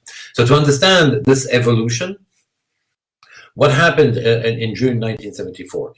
There's a bank that was in a difficult situation. It was a troubled bank. It was called the Bank Hurstadt, and the German regulators forced Hurstadt into liquidation. They took away its license. Okay, they withdrew the license, the banking license from Hurstadt on the 26th of June. On that same day, a number of banks had released payments of Deutsche Mark, because it was before the euro. So Germany had its own currency called the Deutsche Mark. A number of banks had paid the Hurstadt Bank in Frankfurt because the Herstatt Bank was supposed to deliver to these banks US dollars in New York. And what the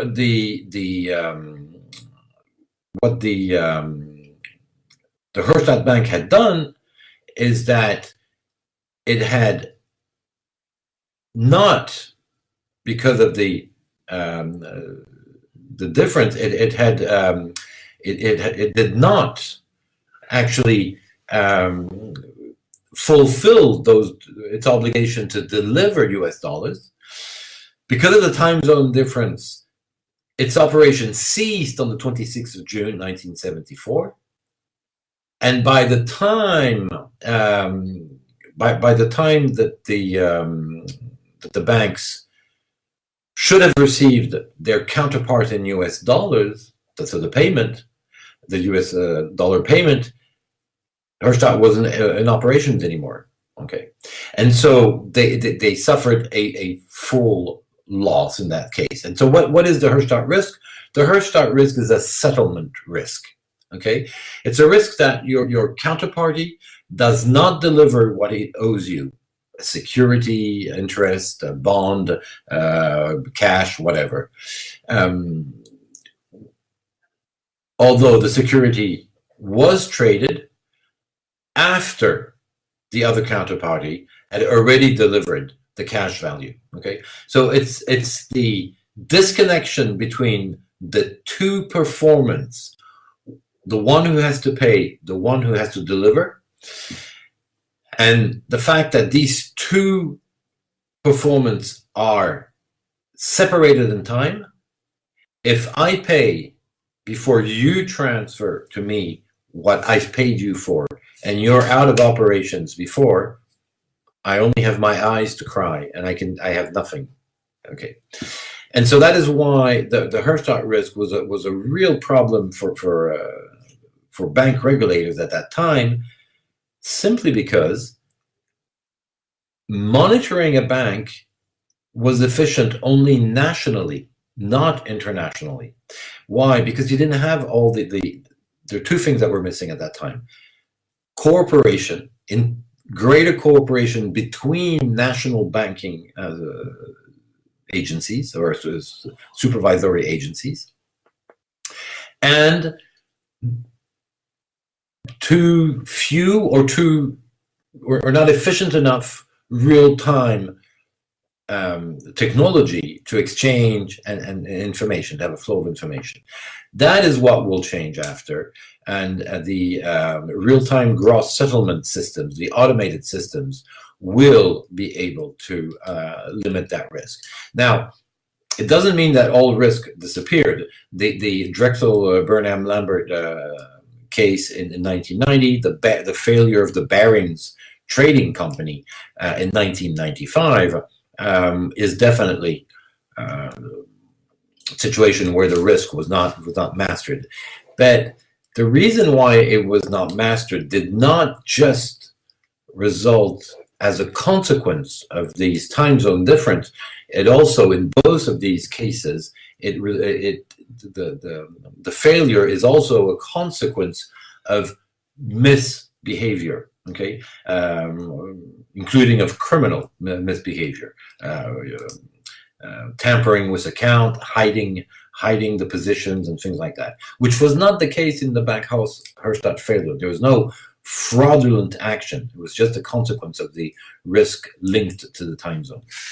Now, that explained also why the BCBS and the Basel Accords were adopted. It was to try to address those issues. All right. So the Basel Committee, the function is to look at, well, to maintain a regular cooperation on banking supervision matters. They have no formal authority, nor do they have binding decision-making powers. What they do is that they issue reports, research, policies, guidelines. So they make standards and guidelines and recommendation. Okay. And what they expect, and that's how we expect that the Basel Committee function, is that individual authorities, national authorities that have the power, they have the power to implement and to adopt binding instruments, that they will take action. Okay, and they will take action. That's one thing, and they will take an adapted action. They will take an action that is the best suited to their own environment, to their context, to their national system. So that's how it functions.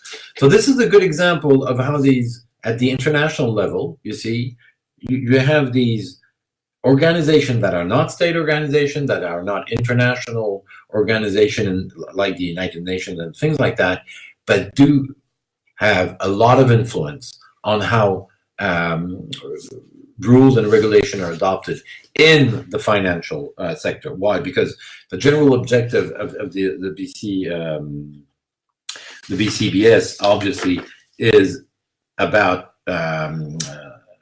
international banks, okay, and banking activity. They don't deal with other aspects, and so their general objective was obviously to close the gaps in the supervision carried out by the banking supervisors, and the first element that was adopted by the BCBS is what you see here, what is called sometimes the Concordat, or the Concordat in English, which is a French word. And the Concordat are what? They're principles for the supervision of banks' foreign establishment. So these are guidelines that today are in practice everywhere, that highlights how you share supervision when you have a bank that is internationally active. Imagine a Vietnamese bank that has a French branch.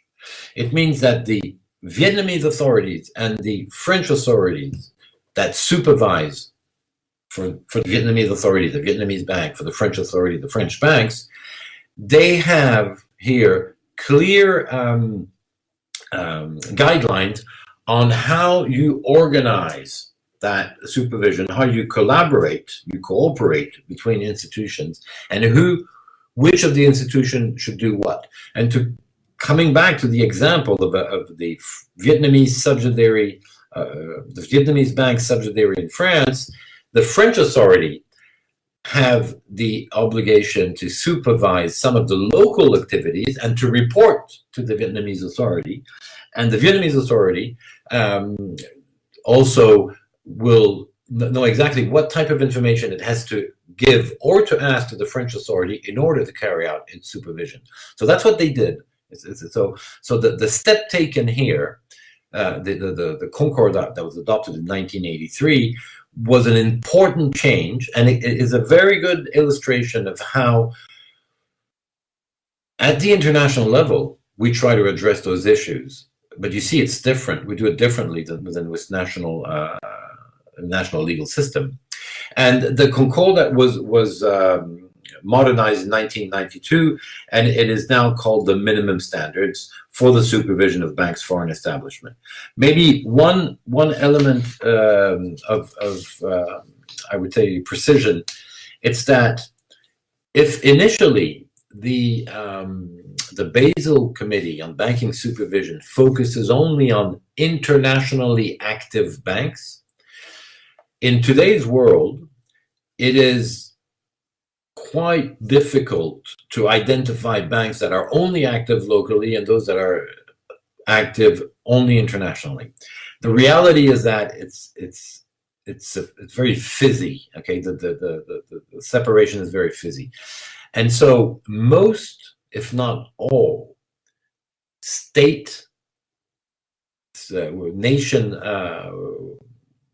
nation level regulation has adopted some of these the BCBS rules without saying this only applies to internationally active, this doesn't apply to the others. Why? Because it's sometimes not practical at all to try to separate them.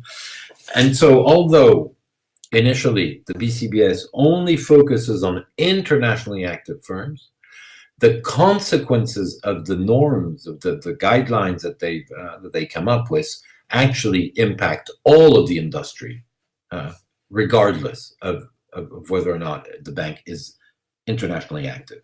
Okay, it has an influence that goes much further than just its original scope. Now, there are other topics that the BCBS looks after. Of course, there was offshore supervision, and of course, there was a capital requirement. The capital requirement you're quite familiar with. I will not go into details, except here probably maybe one word to highlight the fact that there are inefficiencies with the BCBS. It takes time. Okay, the good thing about the BCBS is it has all these people coming from different countries, so there's a lot of diversity, and so you're probably going to design something that is a bit more adapted. But it takes time because there are a lot of talks, there are a lot of exchange of information, there are a lot of debates internally. To give you an idea, in the early 1990s, the concern about capital erosions of banks was very high on the agenda of central banks, and so they meet. That's how it started, and it took them 8 years. Okay, actually more than that, because they meet for the first time in '74. They start working on the subject. On cooperating in 1975. They first deal with the guidelines for cooperation, and that was adopted in 1983. So you see, it took a little less than 10 years, 9 years. But parallel to that, they had started working about the capital requirements, and it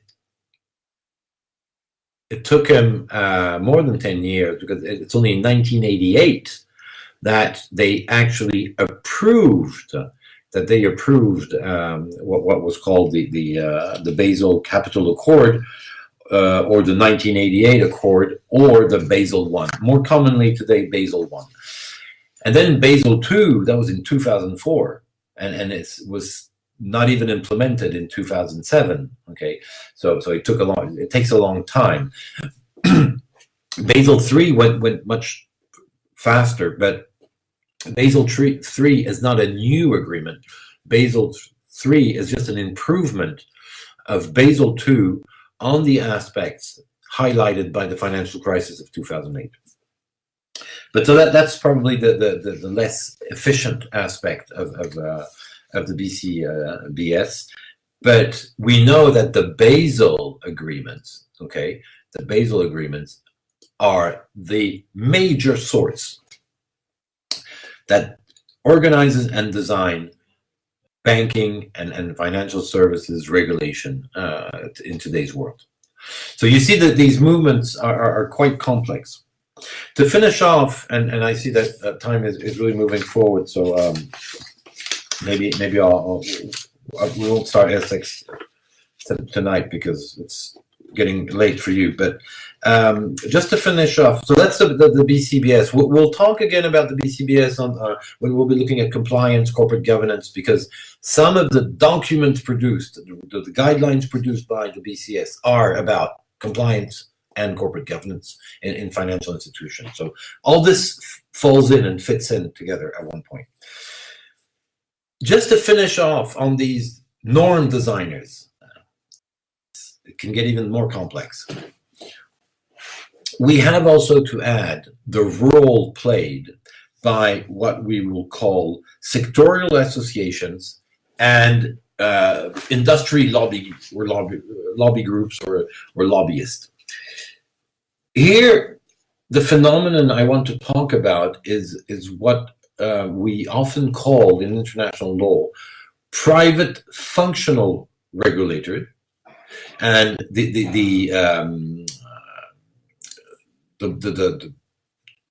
I would say one of the most important example is the BCBS, okay, the Basel Committee on Banking Supervision. It's a private functional regulator in the sense, why functional? Well, because it focuses on one sector, and it only issues soft law, of course. But we have others. We have others that are private functional regulators. We have the International Organization of Securities Commission, IOSCO. IOSCO is a very important organization because it actually has set forward the principles governing the functioning of capital markets. And many of the rules that apply to the functioning of capital markets in states, so nationally, are totally dependent on these guidelines and principles that IOSCO has adopted. Now, IOSCO brings around the table many state regulators of capital markets. Okay, so here again, it's a very interesting organization, and it has a lot of influence. Only on that sector, of course. Okay, they're not into politics, to say it differently, not even into geopolitics, but they address a lot of issues. And for example, if you're interested, if you go on their website, they have a website that is quite rich. There are lots of things on that website, including reports, analysis, and for example, regulation of Bitcoins and ICOs. You find interesting reports on the IOSCO website on those issues. Why am I mentioning this? Well, because if you are a business and you're trying to anticipate the evolutions, or you're trying to look at how do I address certain issues, it's interesting to look at the documents that these organizations publish, because it gives you an idea. It doesn't mean you have to follow them, because of course it's non-binding and it's not law, but it's a very good indicator of what states could do behind, what your state or other states could do behind, and it usually reflects the concerns of a given sector. So it's important. Anyways, private functional regulators, you will have understood by now, do play an important role in shaping the laws. And you see here the dialectic, the dialogue between soft law published and conceived at an international level that becomes hard law through the decisions of the states at the national level. And that's why it's very difficult to say there are no links between the national laws and the international arena, because that international arena, of course, doesn't force itself upon the national laws, but it informs it completely, influences it completely. And then aside from the, and so just to finish off, you have, here again, you have an international association for insurance, okay, the IAAS, International Association of Insurance Supervisors. And then we have the International Accounting Standard Board, the IASB, that produces the so famous and glorious, inglorious, IFRS, International Financial Reporting Standards. IFRS are a very good example of this relationship between the private sector and the influence of national or generally accepted regulation. And then aside from that, you have private sectorial regulator, because they usually, and they're called regulators because they only issue soft law recommendation guidelines, standards. That they issue standards also, but they have no power to impose those standards. And sectorial, because it's only on a very very clearly delimited sector of activity. You have, for example, the Bond Market Association, BMA. You have the International Swaps and Derivatives Association. I talked about the ISDA, International Swaps and Derivative Association. That association is fundamental. Today, all the contracts for swaps and derivatives follow the ISDA model. Okay. Now, what the ISDA has done lately, it has adapted its model to the different legal systems. Okay, so it has a swaps and derivative standard for common law and a swap and derivative that is more compatible with civil law, continental law systems. But still, this is a private organization, a private actor, and they set the standards. This is a very good illustration of what we called private standards. Private standards are rules that are not laws because they're not adopted by the public authorities and the normal process, but they have the same effect. They tend to have the same effect, and that's why we talk about private standards. I've also put up here the International Capital Market Association, ICMA, but I could talk about the LMA, the British LMA, the Loans Market Association, for example, that sets some of the standards and the common clauses that then banks use in their contract, and they don't have to rewrite those clauses. They just say we're referring to the provision of the LMA. Okay, so it plays an important role on a daily basis and generally speaking in shaping the regulation.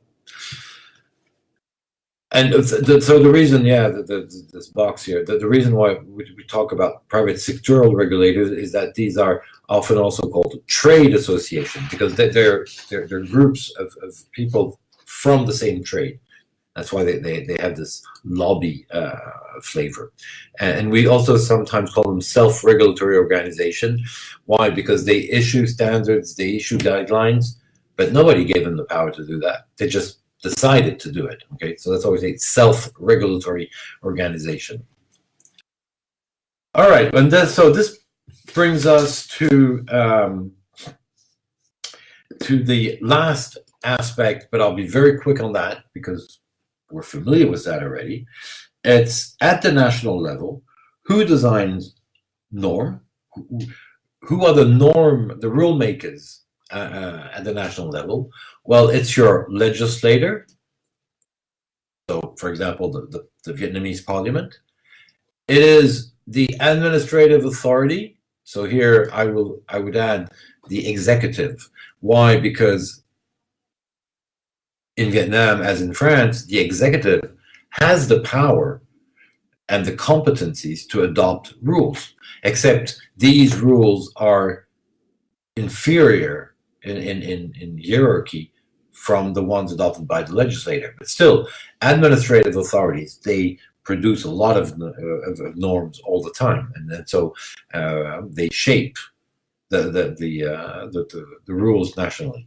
And finally, when looking at finance and the financial sector, you also have the agency. And we saw already that agencies do have a power given usually by the legislator to adopt the first level of rules regarding the activities that fall within its scope. So here we're talking about finance. So all the financial products, instruments, the content of compliance in France is specified by the French agency that supervises financial markets. But we also find administrative authority decisions and legislative decision that will apply to those markets. So you see that when we think about it, there are a host of lawmakers, of policymakers, of rule makers. And that's the context we have to have in mind when we're going to be looking at the compliance mechanism. But before looking at compliance, we have to stop on, we have to make a first stop, which is regarding ethics. What is ethics? Why does it play a role? How do we identify ethics? Why is the ethics reasoning so important in today's talk?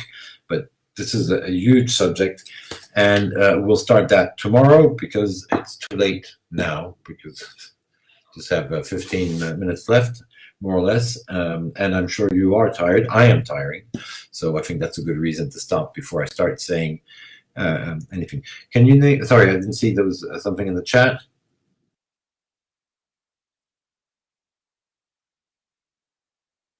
Something that, oh yes, of course. So the question is, can I name some examples of legal bodies in Vietnam or in France of those three rule makers? Legislator, administrative authority, and agencies, if I understand correctly.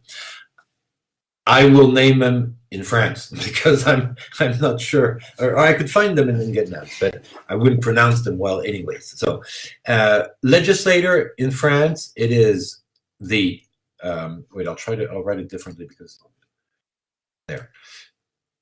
It is the French, I'll write it in French, okay? But you can read it.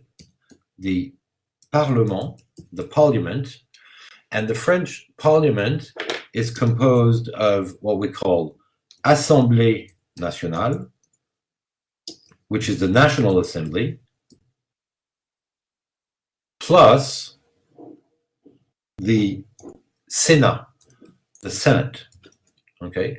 And so that these are two different chambers. So you have people that are elected at the National Assembly and people that are elected at the Senate. The National Assembly has the last word. Okay, has more powers than the Senate, for a very simple reason. In France, the National Assembly represents the people. Okay, this is where we as citizens vote to elect our representative. The Senate represents the territorial organization, so it represents the regions and things like that. So it represents the intermediary bodies between citizens and states. It doesn't represent the citizens themselves. Okay, so that's in France, that is the legislator.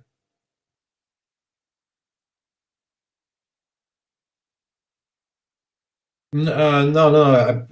I made it. If I said this, I made a mistake, or I didn't express myself clearly. No. The okay, I see what you mean. The word legislator can be used and is used by lawyers in two different senses. Okay, especially in English. When we talk about, sometimes we say the legislators, and we talk in plural. We mean anybody that has the power in a national system to create a binding rule. Okay, that's in a general sense. The technical sense of legislator would be parliament. Okay, and so in Vietnam, as far as I know, the technical organization that can be called legislator is the parliament. But if I'm talking about the different public authorities that have the power to decide on rules, often in English we use the term the French legislators, and it's not very precise because it means that we're talking about any public authority that has a formal power to establish a rule. But here I'm using it on this slide. Here it's in the technical sense. So here the legislator is the parliament. So in Vietnam it would be the parliament. We should write the executive and or administrative authority. Depending on your national system, the wording will not be the same. For example, in the US, we talk about executive orders, and the powers of the administration is often talked about or referred to as the executive powers. But the truth is there is a difference, a technical difference. I'm not going to go into details.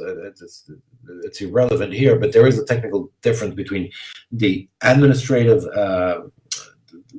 decision-making power and the executive orders that are usually more political. In France, here, the prime ministers and the ministers have a power to adopt, and the administration has the power to adopt what we call the decree. In French, we call it. I'll just change the color not to confuse. So the administrative authority or the executive, they adopt décret, and that's décret. That's the equivalent in the U.S. of an executive order that is signed by the president. Okay, which is different from the Congress. So in the U.S., legislator is the Congress. So both the Senate and the House of Representatives. And finally, agencies. Well, we talk about agencies.